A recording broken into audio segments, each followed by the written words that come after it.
Welcome to the 2012 MotorTrend Best Drivers car. 491. That's the difference between the 200 horsepower Subaru BRZ and the 691 horsepower Lamborghini Aventador. Now, you might be asking yourself, what are these two cars doing in the same competition? Well, it's because a driver's car isn't about outright speed. If it were, we'd get a top fuel dragster here, call it a day early, and go home. No, a driver's car has to be a master of multiple disciplines. It has to be good on the commute, fun on a canyon road, and rewarding at a racetrack. Another way to put it is, which one of these 9 contenders are you most likely to wake up at 6 a.m. on a Sunday morning and take to your favorite mountain road? So to find out, we're going to spend the next 7 days living with these cars. We're going to do MotorTrend's standard battery of performance testing. We're going to drive them on some of California's best canyon roads. Then we're going to the best track in America, Mazda Raceway Laguna Seca, where we're going to turn the cars over to Randy Pobst, one of the best race car drivers in America, where he's going to give us lap times plus his impressions. Then we take all of that information, distill it down, and determine which one of these 9 is MotorTrend's best driver's car. Our starting point is Highway 198, north of Paso Robles.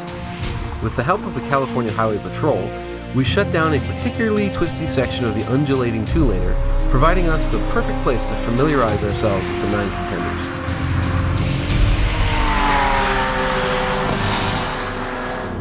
Here we are in the Lamborghini Aventador LP 700-4. Quite a mouthful, but a car that looks like this should have a long name, kind of like the Marquis de Sade de blah blah blah. It's very European, very regal, and it really is quite a car. The number one thing you need to know about this car is what is sitting right behind my head, and that is a 6.5 liter V12 that makes, are you ready? 691 horsepower. It's insane. It's obnoxious. It's brutal. It's also the most powerful car here, and this is a very powerful group of cars. Going against it, well, you know, it's got this independent shifting rod transmission that nobody's a big fan of. It's essentially an automated single clutch unit, and it's just not predictable. Sometimes you get the really hard Corsa shifts, but then if one of the 7 parameters is off, you don't. You get a weird soft shift, and that's not fun. And that's really kind of the problem with the car, is a lack of predictability. You know, a best driver's car, it always does what you tell it to do, and that's not always the case with the Aventador, but we'll see. It is a lot of fun, though. The XKR-S has all the touches you'd expect from a modern Jaguar. You have a very nice, well-upholstered interior and a very nice sound system. It's a unique car in that it also has the most horsepower out of any Jaguar ever. You get 550 horsepower from a supercharged 5-liter V8. That's a lot of power, and it should be a lot because it's also carrying around about 4,000 pounds. This is not a light car. The other downside is you only get a 6-speed automatic transmission, not a twin clutch, and there is no manual option. That said, the folks at Jaguar have done a good job of setting this car up to use that weight and use that transmission, and I'm eager to see how it does at Mazda Raceway Laguna Seca. Yes, well, here we are in the Subaru BRZ, and what a cool little car. I mean, forget about the fact that it has by far the least horsepower of the group, and it's by a factor of I don't even know what, the cheapest. This is just a wonderful, wonderful car to drive. It just ticks all those boxes of like what a good sports car should be. What does it have in its favor? I mean, kind of everything. The shifter feels good. The clutch is just moves in one direction. The pedals are perfectly placed. The engine sounds great. The steering is tremendous on this car. Negatives? They got a turbo version coming because it just doesn't make a lot of power. I mean, it's good enough, but for people that just want to accelerate quickly, 151 pound-feet of torque from a 2-liter flat 4, just not going to cut it. So that's probably the big downside. But other than that, like, what a cool car.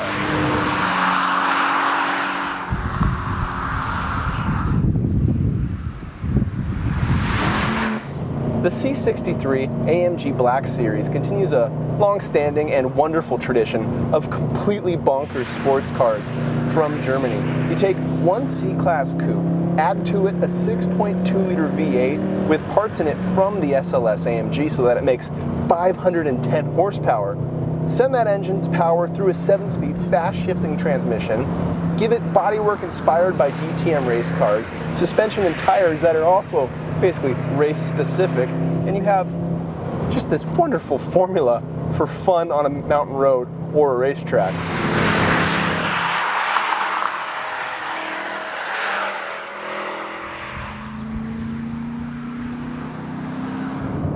Okay, here we are in the Chevrolet Camaro ZL1. It is not only the most powerful Camaro of all time, it's also the coolest looking. It just looks like something special. What does this car have going for it? Well, all sorts of things, but the big news is the supercharged 6.2 liter V8 under the hood. It's essentially the same one you'd find in the Cadillac CT-SV, but it's tuned up a little bit. In the Camaro ZL1, it makes 580 horsepower and 556 pound-feet of torque. You've also got the magnetic ride control suspension that's in the V-Series Cadillac, although this is like version 4 instead of version 3. Downsides, this thing is a monster. It's so big. It's just huge compared to the other cars. I don't know how else to put it. It's heavy. It's over 2 tons, and while it does have nice suspension and a lot of power, I'm just worried that in terms of best driver's car, if it's nimble enough.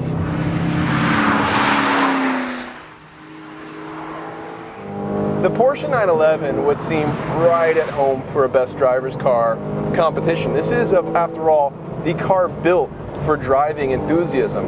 You got a 400 horsepower flat 6, the back of the car, made into a 7-speed PDK twin clutch transmission. It's rewarding, it's fast to shift, and it gives you so much more control over a car than you would a manual transmission. So what are the downsides? Well, when they changed to the 991 generation, the car grew quite a bit, and they also gave it an electrically assisted steering rack, which has been the topic of some consternation from critics. I tell you though, from the driver's seat, it feels really good.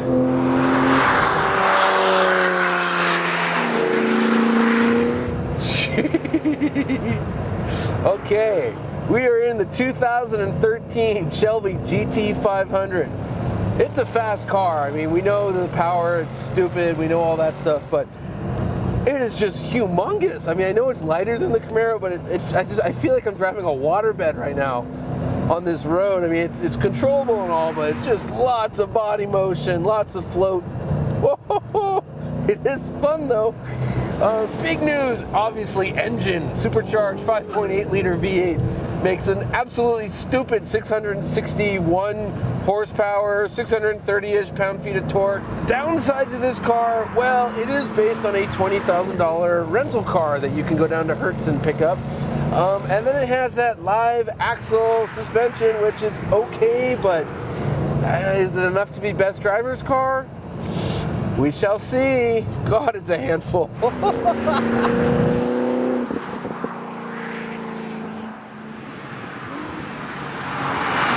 The GTR returns from its second place finish in last year's Best Drivers Car competition, where it lost to the wonderful Ferrari 458. The GTR is back this year with more horsepower, 545 to be exact, more grip from revised suspension tuning, and just general more GTR-ness. That GTR-ness is this confidence that you can take on anything on the road. But there is some stiff competition this year, and I'm curious how well it's going to stack up against the rest.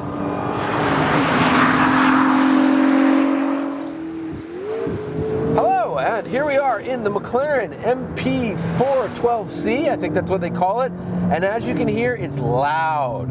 That's okay though, because it makes it sound like a supercar, and that's what McLaren's known for. Although they haven't really built their own cars since the F1 in the mid-90s. Now this car does have a lot going for it. It's got wonderful steering feel, it's quick, fast, light, everything you want from steering. It's got really powerful brakes, which are good.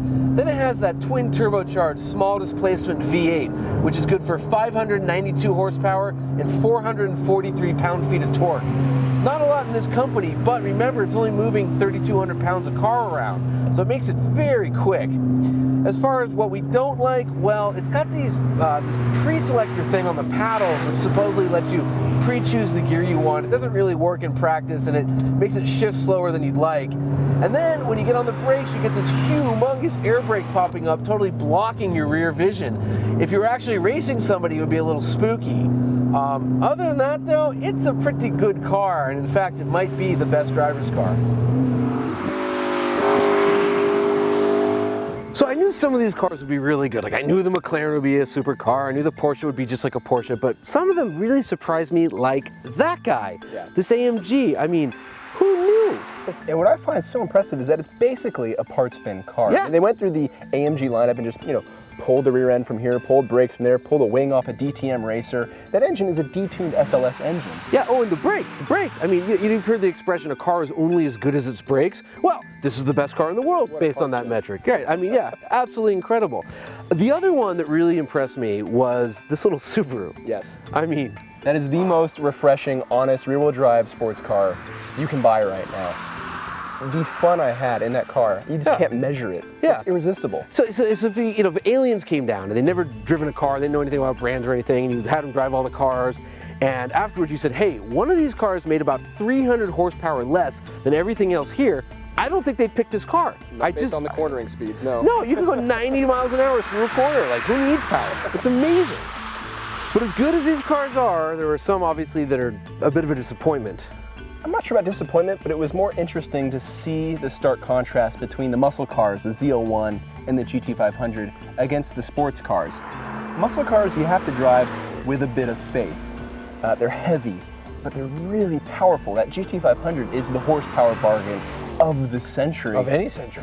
Absolutely, yeah. But still, when I was driving those two cars, the pucker factor was off the charts. Yeah. I mean, every turn was like, oh, okay, can I apply throttle now? Oh, maybe I should, maybe I shouldn't. And at the end of the day, like the Porsche and the GTR, they begin life as the Porsche 911 and the GTR, and the Mustang and Camaro, they start off as $20,000 rental cars. Yes. And so they've come a long way.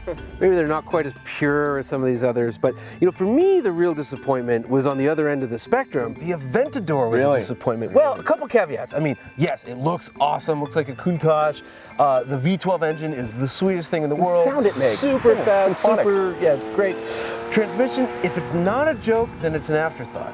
That's true. If you're going to have a world-class design and a world-class engine, you need a world-class transmission. Absolutely. But this is not the end of the competition.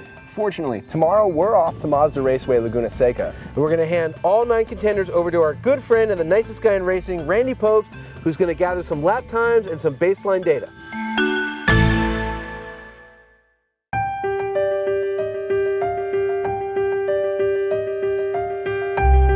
Less than 10 miles from the coast of Monterey, Mazda Raceway Laguna Seca is one of the most iconic racetracks in the world. Its 2.3 miles contain 11 corners and 180 feet worth of elevation changes, making it the perfect place to stress and assess the dynamic capabilities of our contenders. Setting our lap times is Randy Pobst.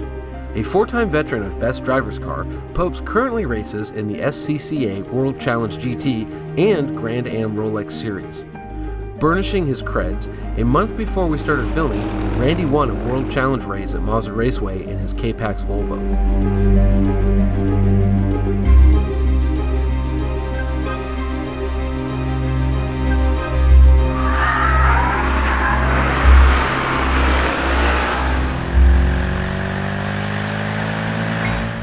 It's got a broad power band, but it still likes the revs. Great noises.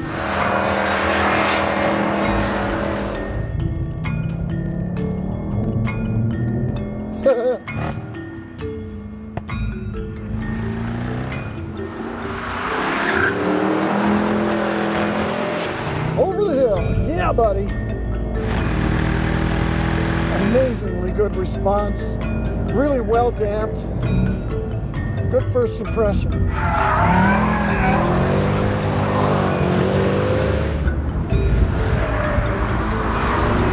Nicely balanced. Yeah!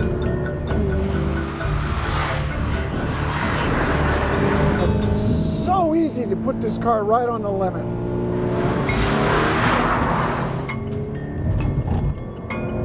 Good air off the corkscrew. Very satisfying car to drive.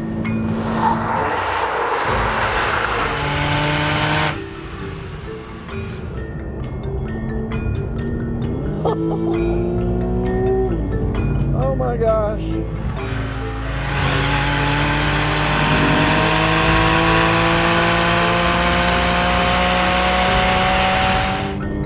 Sit down, people. We just found the winner, I think.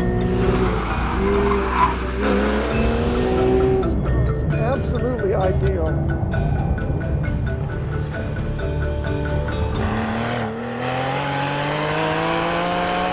Works in the slow corners, works in the fast corners.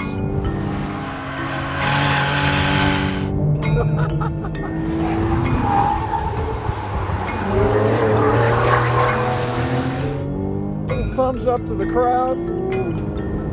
Holy cow, this car is good.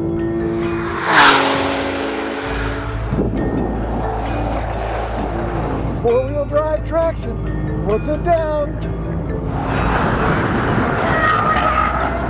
Pretty big push in the middle of the corner.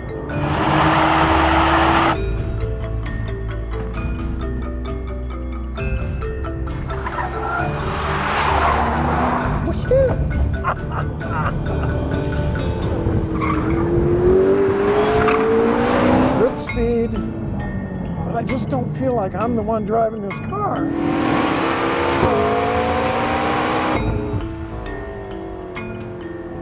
Steering response is not linear. That's why I had that electronic feeling. Down, boy, sit. Sit.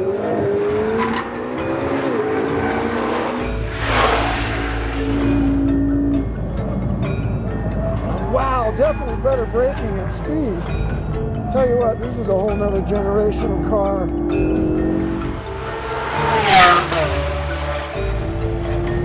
Yeah, baby.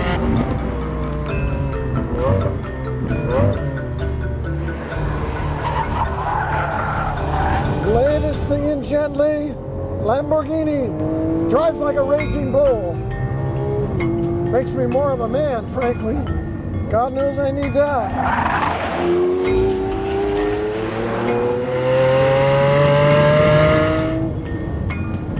God, the darn wipers again.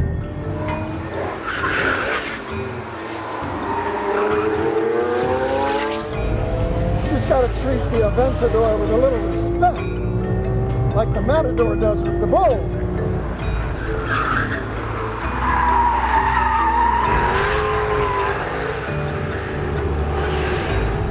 Look at this thing, it's a beast. Not putting power down well, but on the other hand, it's got a lot of power. I like that.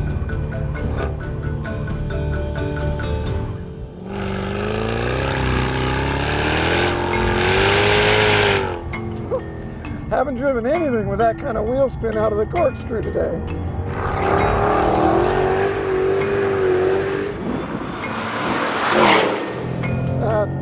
Some horsepower right there, people. We're liking that. Woo!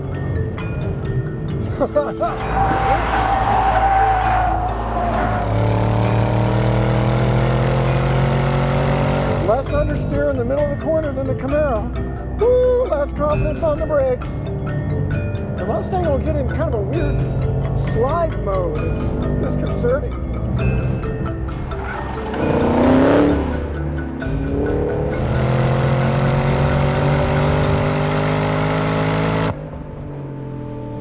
Does not stop as well as the Camaro. But it puts down power better.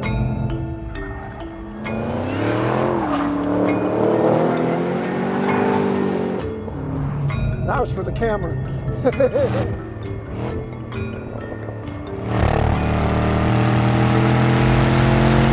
I'm getting lazy. I'm just jamming down the throttle because I know that the computers are going to figure out what they want. Getting a lot of computer help. It annoys me.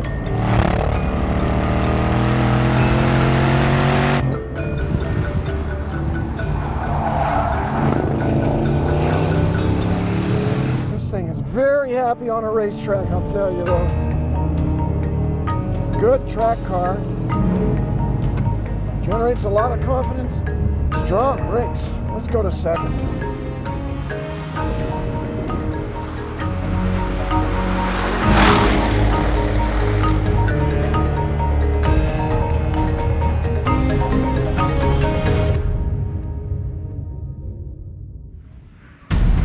At a significant horsepower disadvantage, the BRZ's slowest lap time of 1 minute 51.3 seconds is unsurprising.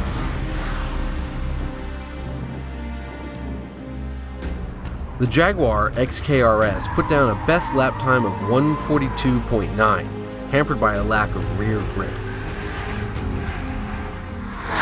The second least powerful car here, the Porsche 911, posted a respectable 1 minute 39.3 second lap. Despite its more than 2-ton weight, the Chevy Camaro ZL1 circled Mazda Raceway in 1 minute 39.2 seconds. The C63 AMG Black Series, thanks to its big engine and massive grip, lapped Laguna in 1 minute 38.9 seconds. The Shelby GT500's 1 minute 38.7 second lap is the result, simply, of massive power. It was, however, a bit of a one-shot wonder as the brakes were dying after one lap. With short gears, 545 horsepower, and its incredible all-wheel drive system, the Nissan GT-R's best lap was 1 minute 36.3 seconds, a tenth faster than last year's GT-R. The Lamborghini Aventador's huge grip and Herculean power put it in second place with a lap time of 1 minute 35.4 seconds.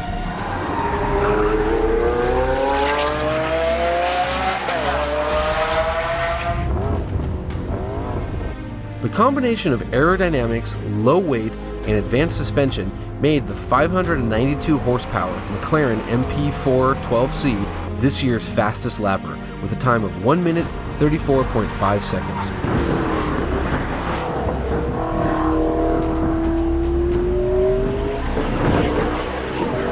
Lap times are good for bragging rights, but they aren't the sole function of a driver's car. We wanted to find out what was behind the numbers and which car most satisfies the enthusiast in all of us. So the Jaguar XKR-S, I love the way this car sounds. I love the way this car looks. I am not in love with the way it goes around a racetrack. No, and that's the problem. Look, I'm biased. I love British cars, and I was fully expecting to love this car, but I just kind of like it. Yeah. And the reason is you put it on a racetrack, and it's like driving a big old slip and slide, man. That rear end is all over the track, and it's just too much engine. It can't put the power down. And it's not a matter of tires. This thing has fine tires on it, but out of every corner, it just wants to power slide, and it's too much of a handful in order to enjoy. Yeah, and at the end of the day, it's a great Grand Tour, but it's not the best driver's car. Exactly.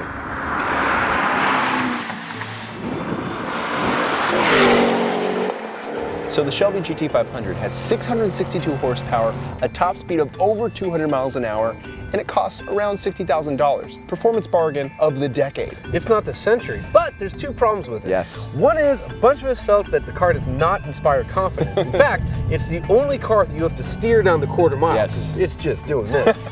But worse is after one lap of Laguna Seca, there was no brakes. I had it top of third gear, 125 miles an hour, engine pulling like crazy into turn 5.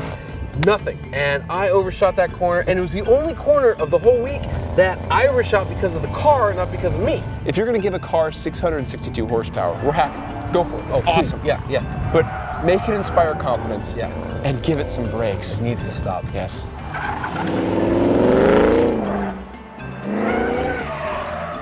So the Lamborghini Aventador is a stunning and thrilling and breathtaking car to look at. Dude, I want to bolt one on my wall. And obviously, it is the best driver's car if you're a 12-year-old boy that doesn't have a driver's license. And the 12-year-old boy in me is going to kick my own ass for saying so, but this car is a mess. It will not do the same thing twice. It's just totally unpredictable. Weird stability control intervention on the road, unpredictable handling on the track, and a transmission that just feels a decade behind the times. Not only that, after 2.5 laps, the brakes boiled themselves. This car didn't have any brakes. I gotta give Lamborghini credit for building a car as fast and as capable as this thing is. The problem is, it's just thrilling for the wrong reasons. Yeah, I love the way this thing works. I love the engine, I love the sound, but it's totally not the best driver's car.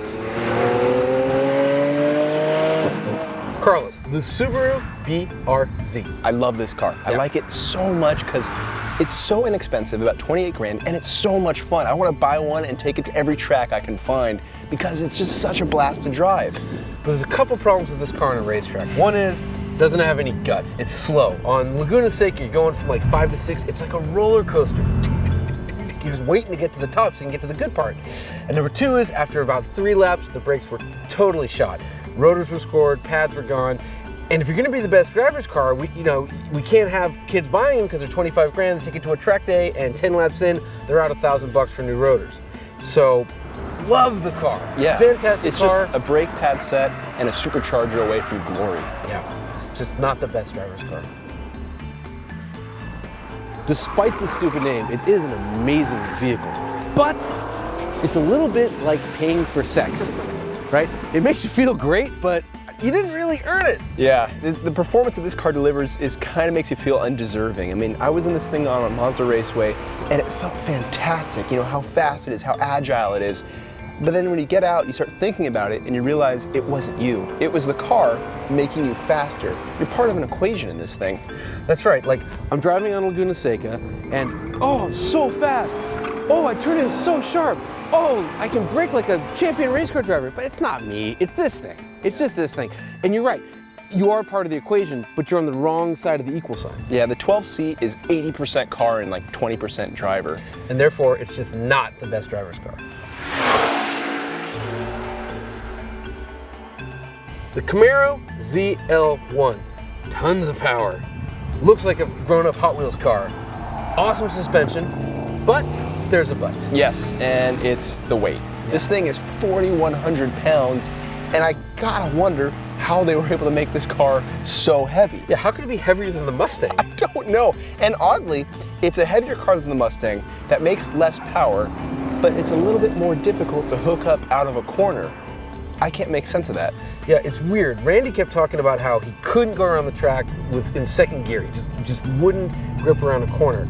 Scott Evans figured out you could actually put the PTM in the top track setting, put it in third gear, and just floor it. Just keep your foot all the way down and just steer, and the computer will kind of figure it out. But that's not the best driver's car. Performance traction management is a really impressive piece of technology, but in the end of the day, a 4,100 pound car cannot be a best driver's car.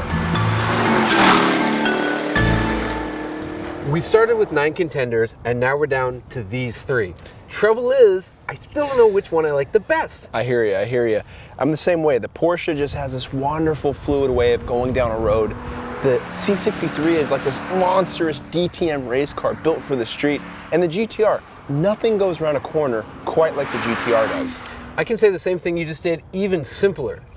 Race car for the street car for the track, and Godzilla. Problem is, I still don't know which one is the best driver's car. I think I know how to figure it out. Let's drive more. Yeah.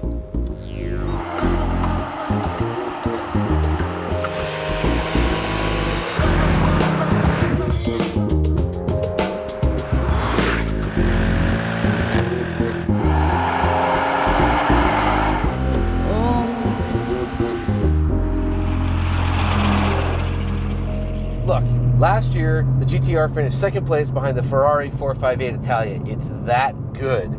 What let it down? Not performance, because those two things were within a tenth of a second of each other in most measurements, but it was the total lack of refinement. Rides like a garbage truck, NVH, bad engine sound, bumpy, rough, and for 2013, it's all the same. They haven't changed any of it. nothing has changed. It's just faster, it's more capable, but all those qualities are still there. It still has a rather poor ride. The sound is still like a clothes dryer, but it's so incredible at its performance. It's pretty easy to forgive all that unless you're in, this kind of company with the cars that we have here. This is without question one of the most thrilling cars in the world to drive. In fact, I wanted to spell a little myth. Yes. You know, you always hear this, you always read this on like internet forums, like, oh man, that car's driving itself, the computers are doing all the work. Well, here's the thing, turn off the traction control. Don't. Right, I won't do it right now. Good. But if you did turn off the traction control, there's no more computer. Yes, okay, the torque's being moved around and stuff like that, but it'll happily let you wrap yourself around an oak tree. Now, you will hit that oak tree faster in this car than in any other car, but you can still do it. Any other car in the world. Yeah, nothing goes down a road quite like the GTR.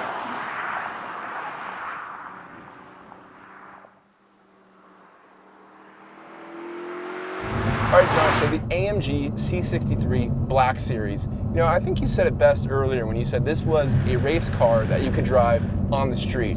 Oh, absolutely. Look, I don't know what's more impressive about this car, the way it handles or the fact that it has a Mercedes-Benz badge on it. You know, this car doesn't feel like it was built by AMG engineers. It feels like it was built by a subset of AMG engineers within the AMG group. No, it feels like it was built by a bunch of Bavarians working for BMW's M division.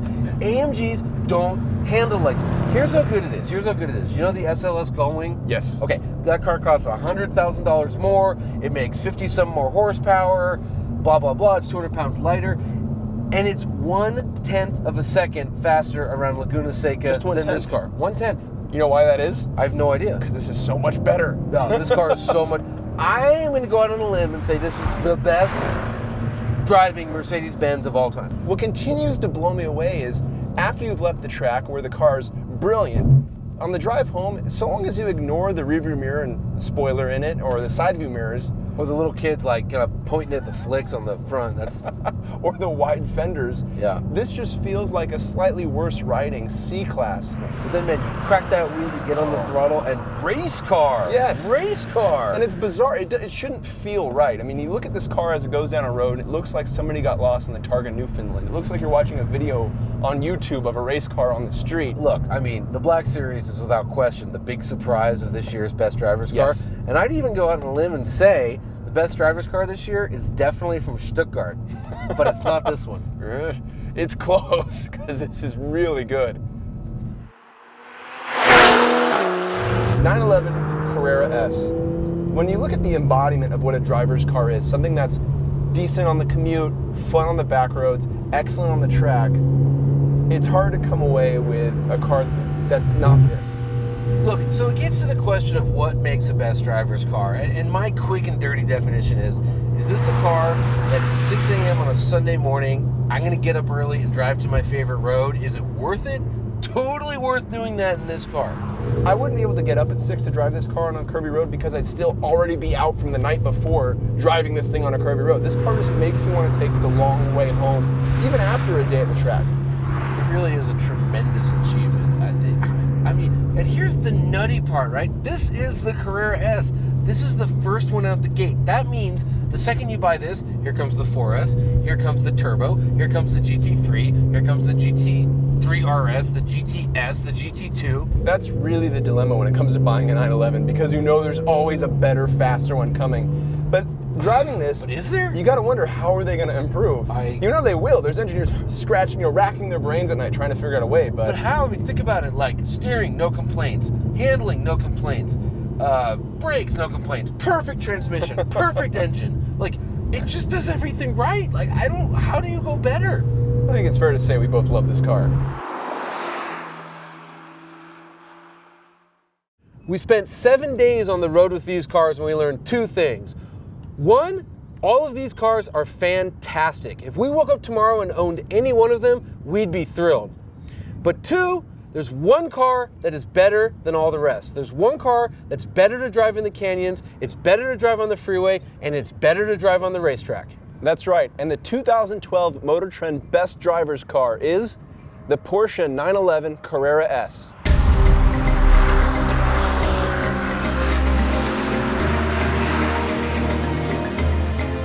The Porsche 911 Carrera S is the very model of a great driver's car. It combines smart engineering, like its immediate dual-clutch transmission, with terrific performance and the intangibles we lust for, like the Le Mans-esque howl it makes when accelerating, and the way the near-perfectly tuned suspension urges you to push it on a winding road and to really go for it on a racetrack. These traits make the new 911 the unanimous first place pick of everyone on staff. The Porsche Carrera S is the 2012 MotorTrend Best Driver's Car.